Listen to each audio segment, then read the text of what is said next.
Welcome to Over 50 So What? I'm Carol O'Halloran.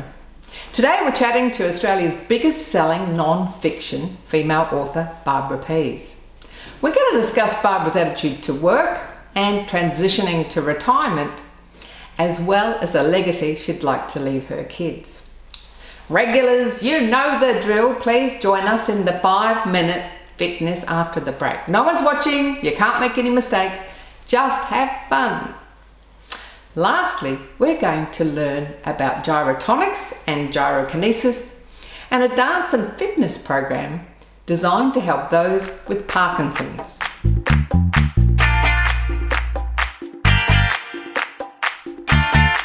Today on Everyday Legend, we meet Australia's best-selling female non-fiction author, having published 11 #1 bestsellers with 24 million books in 57 languages.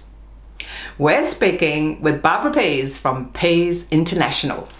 Hi Barbara, and welcome to Over 50 So What? Fantastic to have you on the show. Thanks for inviting me, Carol. We've known each other for so long, it just feels like a natural interview to do. Yes, now you're on our Everyday Legend section, so that's the focus of this segment. And I know that you started working, you did like 3 jobs before you turned the age of 12. You've had a very, very strong work ethic right through. That's why you've had such an amazing career. So how long do you think you're going to keep working for? Well, the thing with me is that I don't view what I do as work. And I think that's what I love about my life. I get up every day and it's exciting. What would I give up? What would I go to? So for me, I can't see myself ever wanting to retire. So I think I'll be going out in a body bag. Bit like the Queen, working till she was 96. But you don't work if you love what you do. So that's what, and one of the things that people ask me all the time is about retirement, because I've just turned 60 and I should be looking at retiring. And I say, okay, if you retire, please retire to something that you love. Don't just retire and have nothing. Have a plan, have a retirement plan of looking after other people or volunteering your services or doing something that you would have done for free in your life. Find that and retire to that. So what are you looking at doing in the next, do you have like a bucket list or to-do list or a list of goals that you want to kick before you kick the bucket? I've been very fortunate. So I've traveled a lot and I've done a lot of things in my life. So the things that are on my bucket list are, I want to do a CPR course. I want to know how to revive someone. I've done it years and years ago, but I want to do some refresher courses. I want to go to Antarctica and be with the scientists and learn about the Antarctic Circle. Alan and I are actually going to do a TV show. So I'm going to learn how to do a TV show with Alan and get really funny segments up and running. So we're going to do that.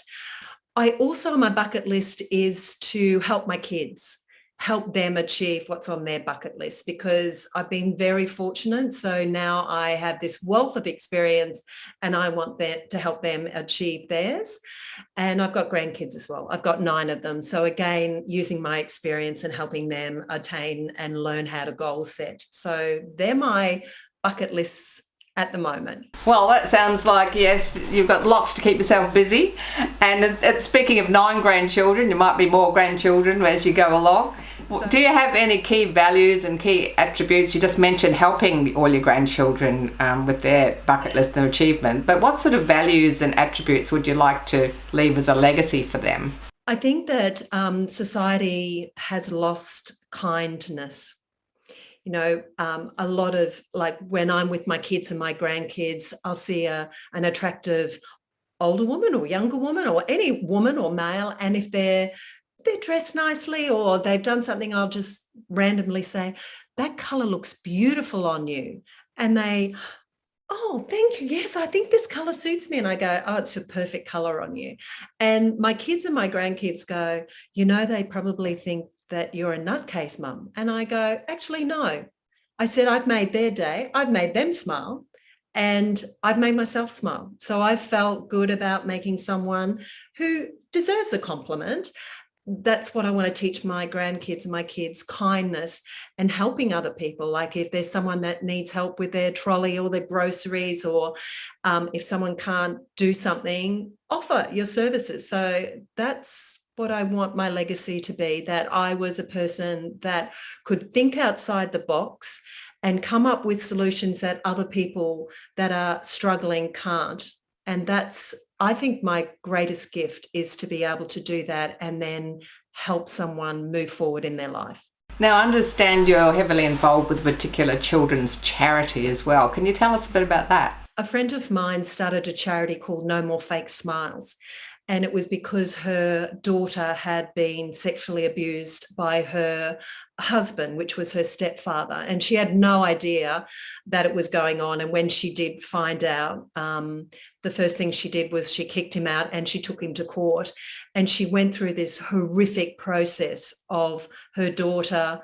Really, the court system don't look after young people that have been sexually abused. So she started a charity. And so she asked Alan and I to be the face of the charity. So that's what we do. We are the face. We help her raise money and awareness.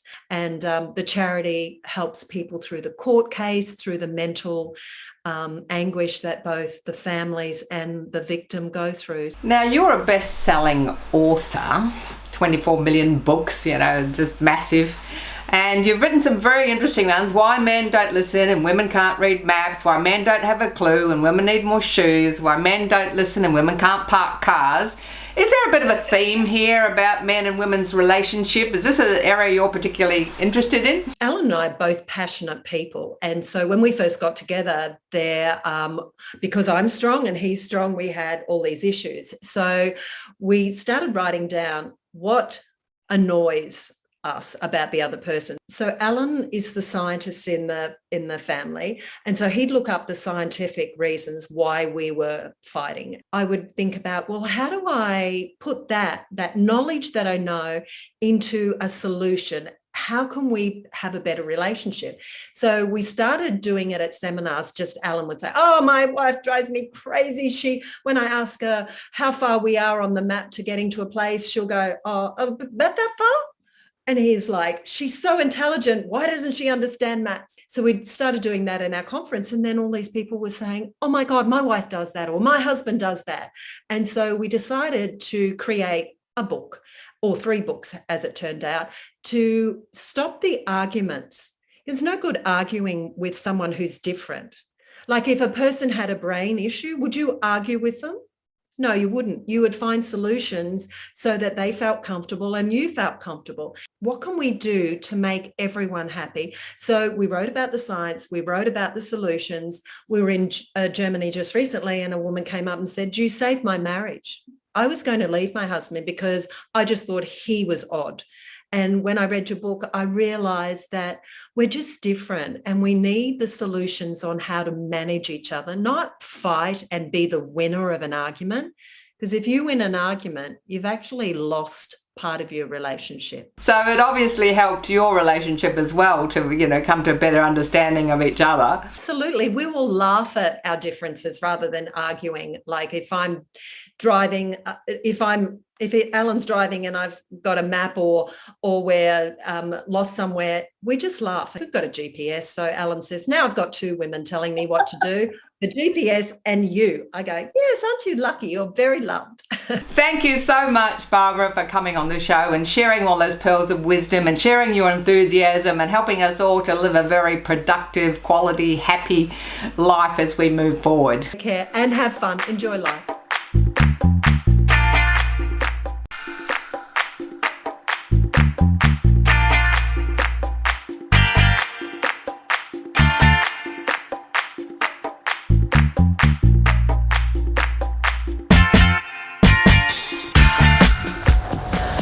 Okay, everybody, are you ready? We're going to do this. 5 minutes. Let's go on your feet. We're going to punch it out to the front. Punch, punch. That's it, little double punch.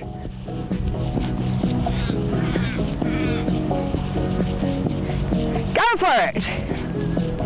You can do this sitting down, you can do it standing up, you can do it moving to the side. Hope you like my bright fluoro 80s outfit. Now we're going to repeat the same thing. We're going to take it overhead. Let's go. Up. Punch it up. Jab, jab. Jab, jab. Yeah. That's it. Up. Up. Up to the clouds. Up to the roof.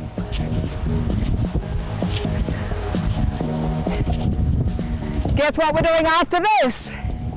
Gonna take it to the side, aren't we? And we go, side. Come on, get some attitude on. You might be feeling a bit upset with someone or something at the moment, so just jab it out. Jab, jab. Jab, jab. Yeah.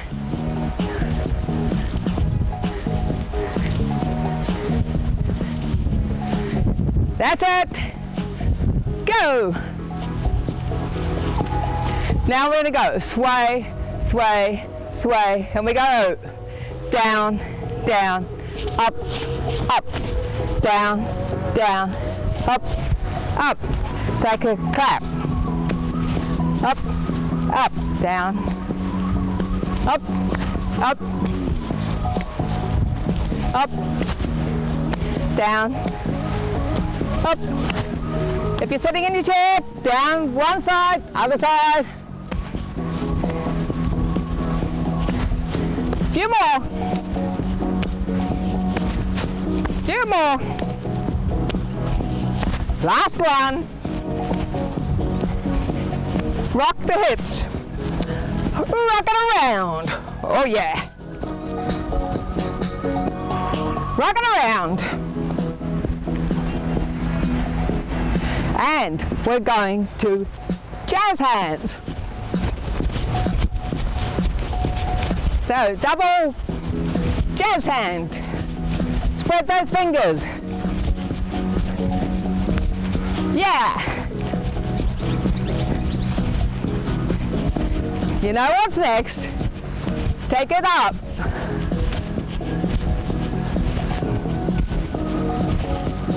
Hop, hop. Hop, hop, hop, hop. Why don't you say it with me? Hop, hop, hop, hop, hop, hop, hop, hop, hop, hop, hop, hop, hop, hop. And to the side. Come on, push it with a hand. Push it. Go. Woo! That's it. This warms you up even when you're out in the wind.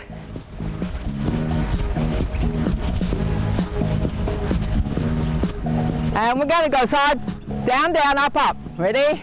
And down, down, up, up, down, down, up, up, down, clap, down, clap.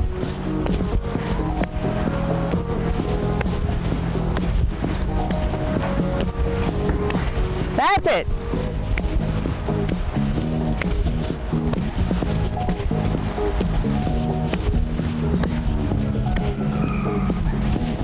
Woo! Okay, rock it out. Rock it. Oh yeah, baby.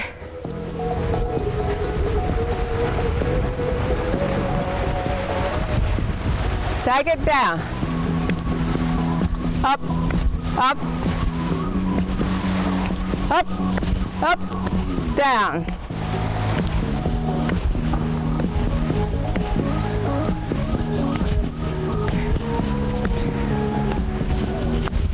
Give yourself a big clap. You did an awesome job. Everyone say after me, I feel great.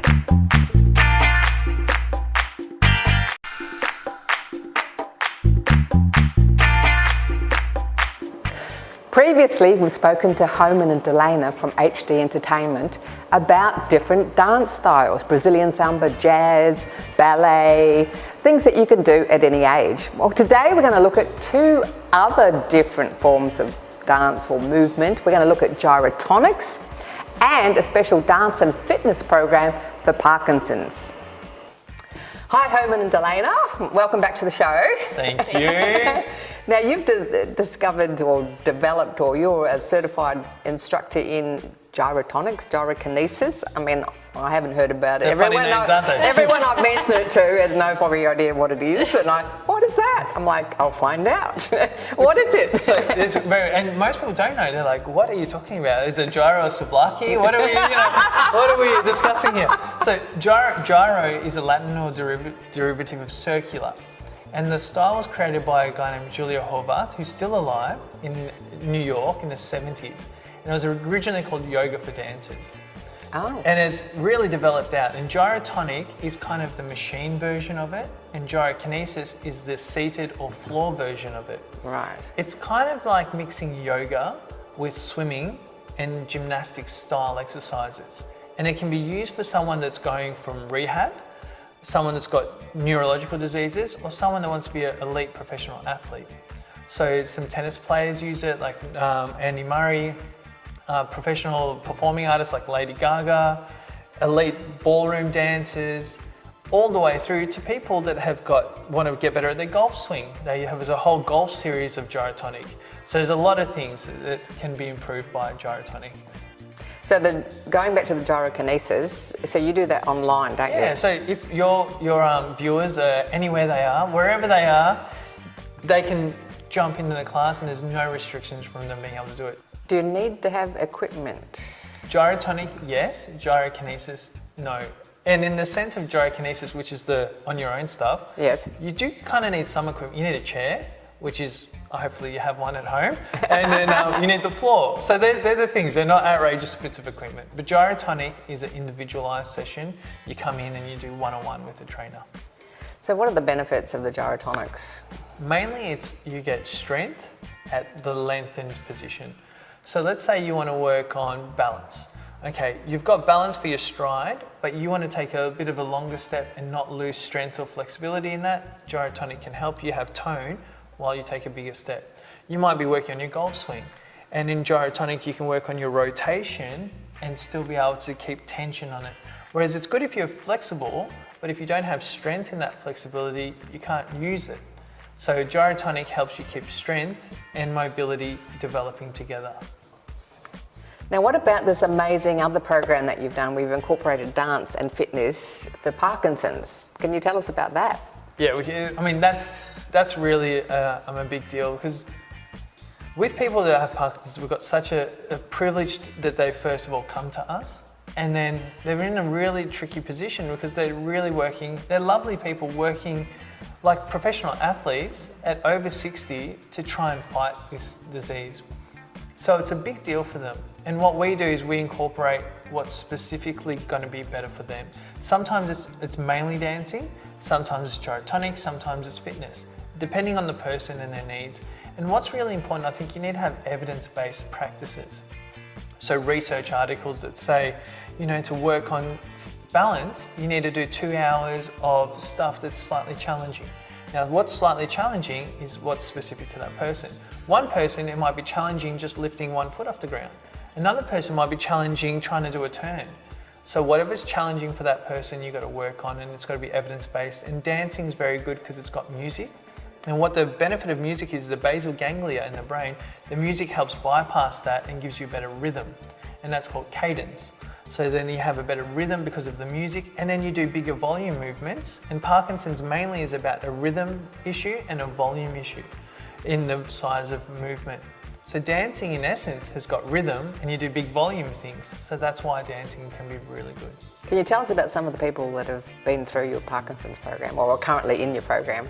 Well, we do. We have quite a few, and they're all different characters, all very, very bubbly. A few that I teach, I've seen progressively just gain confidence, and it's wonderful to see, to the point where they've done performances on their own at our mid-year and end-of-year showcases. So they've gotten dressed up in a costume, learnt a routine, memorised that routine, perfected the dance sequence, and actually performed it with, honestly, flying colours. I couldn't be more impressed. So those things for me are definitely a big win. So it's nice to see those improvements along the way. Hi, Daryl. Hi, how you doing, Carol? So how long have you been doing Gyrotonics for? Approximately 2 years now. And why are you doing it? So I want to be fit and healthy and strong, and it helps me with my Parkinson's disease, so it's an all-round winner for me. So you've noticed quite an improvement since you've been doing it? Yes, it's measurable results that we've had that through the gym every so often. I don't get away with it, I get measured and checked, and there's improvements. Oh, really so you get a excellent. gold star when you... A gold star or an elephant stamp, depending on the day. So Daryl, how do you feel after you've been doing these exercises? Very good. It feels good for my body, and I feel energised after it. So, sometimes if you have a hard workout, you can feel a little bit weary, but you also get the energy boost from doing something positive for yourself. So that's always a winner for me. So, Hooman, can you tell us what are we doing? Can you just talk us through what we're doing with Daryl, first of all, is a champion of champions. He is such a hard worker. He's brilliant. He does everything. So what we're doing right now is we're mobilising the spine, but we're also going to work on some other mobility through the legs. And Daryl's improved his flexibility from 24 centimetres away from his toes to only 5 centimetres from his toes in flexibility, and he just keeps improving. Wow. So he's brilliant. He's just like the gem of a student that you'd want to have.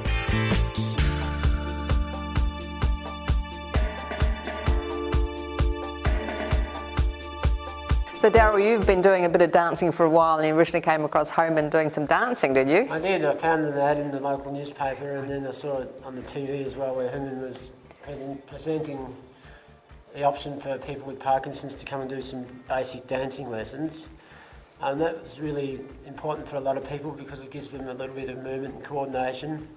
Parkinson's wants to slow you down and make your body stiff and not move, so anything you can do to help around that gives you better movement and better balance. So I started doing that, and then from there I found that Hooman had the gym classes, which interested me as well, so I joined in that, and that's been an added bonus because it's given me a bit of strength back, and he's helped with advice on what things I actually need to do to keep my strength up, because as you're getting older you lose a bit of strength anyway. And with Parkinson's, we've got the double-edged sword. So combining those two things together and still now it's got me doing a bit of ballet and stretching as well. So there's things you can do to help yourself that you might think, oh, there's nothing I can do about this, I'm stuck with it. You're not stuck with it. There's things you can do. But guess what? There's no payoff without doing anything. So you've got to come and join in. So don't be shy.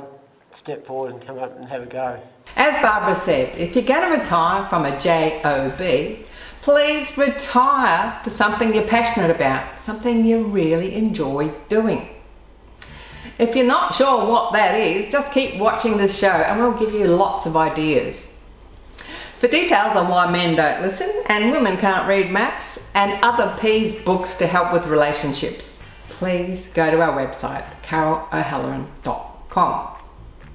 If you'd like more fitness videos, go to YouTube, Over 50 So What.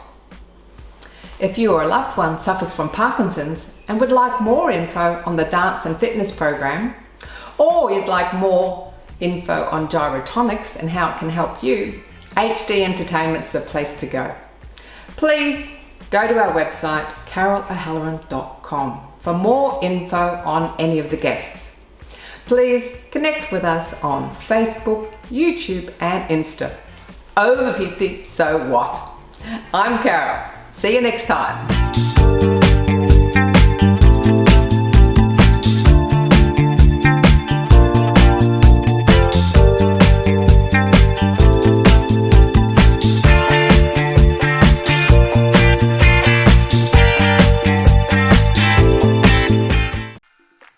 Thanks for watching our TV show. Be sure to hit subscribe and then you'll never miss an episode.